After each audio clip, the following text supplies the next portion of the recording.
আসসালামু আলাইকুম। রাজশাহীতে যাব আর কালাই রুটি খাবো না তা হয় না। গিয়েছিলাম একটু কাজে, তো তারপরে রাত্রেবেলায় একদিন বের হয়ে গেলাম আমি, ইশরার ওর বাবা মিলে যে একটু কালাই রুটি খাবো সেই উদ্দেশ্যে। রাজশাহীতে আসলে এত সুন্দর, রাত্রের বেলায় মনে হয় যে আরও বেশি এর সৌন্দর্য বেড়ে যায়, এত লাইটিং এত কিছু।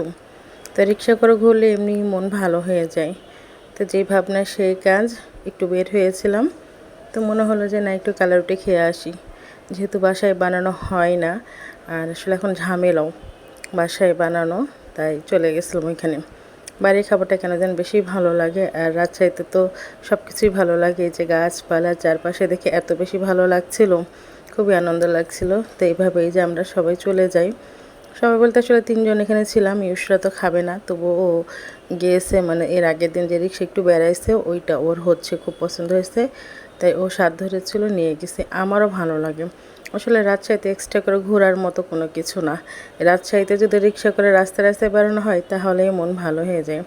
এই যে লাইট, এত গাছপালা, এত ক্লিন সিটি, আসলে বলতে হয় রাজশাহীর মেয়রের হচ্ছে অনেক রুচি ভালো।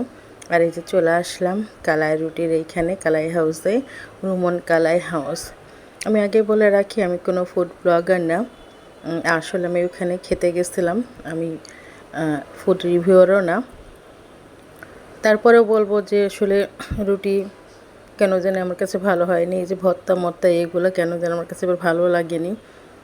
তবে তারপর আর কি গেছি, যেহেতু দুইটা রুটি দুজন নিয়েছিলাম, এগুলো ছিল স্পেশাল রুটি, কিন্তু স্পেশালের মতন নাম।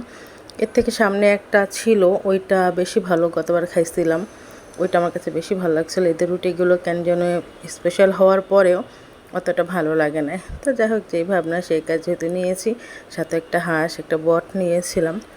এখন যেহেতু অনেকটাই গরম কমে গেছে, এই জন্য আমরা বাইরেই বসেছিলাম এইখানে। আরও অনেকেই বাইরে বসেছিল, যে সামনে চেয়ার ঠিক করতেছে ওইখানে আসলে তারা খেয়ে দিয়ে উঠে গেছে। তো এইরকম আসলে মাঝে মাঝে একটু যাই, যখন তখন খেতে ভালো লাগে। তবে যেটা মরিচের ভর্তা ছিল ওইটা একটু খাওয়ার পরে আমার শরীর একদম ঘাম ছুটে গেছে। এত বেশি ঝাল, সে বলার বাইরে, এত ঝাল। তবে আমি ঝাল ভালোবাসি, তবে অতিরিক্ত ঝাল খেতে পারি না। তবে কোনো খাবারই আমার কাছে কেন যেন ভালো লাগে না, শুধু ভুড়ি ভাজিটাই ভালো লেগেছিলো। তারপরেও যেহেতু গেছি ওর জন্য খাওয়া হয়েছে। রাজশাহীর সব খাবারই আমার কাছে কেন যেন ভালো লাগে। আমি তো বলি যে রাজশাহীর মাটি ভালো, তাই সব খাবারের টেস্ট ভালো। তো ভাবে আসলে খাচ্ছিলাম যে না থাক, যেহেতু গেছি আর পেট ভরাও ছিল। প্রথমে ভাবলাম যে একটা রুটি নিয়ে খাই, পরে ভাবলাম যে না থাক, দুইটা রুটি নিয়ে খেতে পারবো, কেননা বাসায় কালাই রুটি হয় অনেক মোটা মোটা বড় বড়, ওইখানে একেবারে পাতলা পাতলা কালাই রুটি ছিল, মানে একেবারে হাতের রুটির মতোই ছিল। কিন্তু এখন কী করার, হয়তো সব দেশের দাম বেড়েছে, এই কারণে হয়তো বা এত পাতলা করে ফেলেছে বা এরকম। তবে আগের মতো টেস্ট নাই, আগে যেমন একটা টেস্ট ছিল ওই টেস্টটা নাই, বলতেই হবে এটা। তারপরও যে খুব যে একদম খারাপ লেগেছে সেই রকম খুব খারাপের মতো কোনো কিছুই না। তবে আমার একেবারে ঘেমে প্রচণ্ড গরম লাগছিল, যে এত ঝাল লাগছিল ভর্তাগুলো, এত ঝাল। সবচেয়ে বড় কথা, ভর্তাতে যেহেতু তেল দেয় না ওরা, এই কারণে হচ্ছে বেশি ঝাল লাগে। আর এখানে লাস্টে একটু হাঁসটা মনে হলো যে না একটু খেয়ে দেখি তো কী অবস্থা। এমনি রান্না ঠিক ছিল, সব কিছুই নর্মাল ছিল। আমার কাছে ছিল যে ভরা পেটটা তো কোনো কিছু ভালো লাগে না, তবে হ্যাঁ ভুড়িটা ভালোই লেগেছে ওখানে। আর ইফতার শেষে হাঁসটাকে চিকেন বলে বলে একটু খেয়েছিল। তো তারপর আর কি করা, খাওয়া দাওয়ার পরে যেগুলো কাজকর্ম ছিল কিছু কাজ সেরে একটু বাসার দিকে আবার চলে আসছি।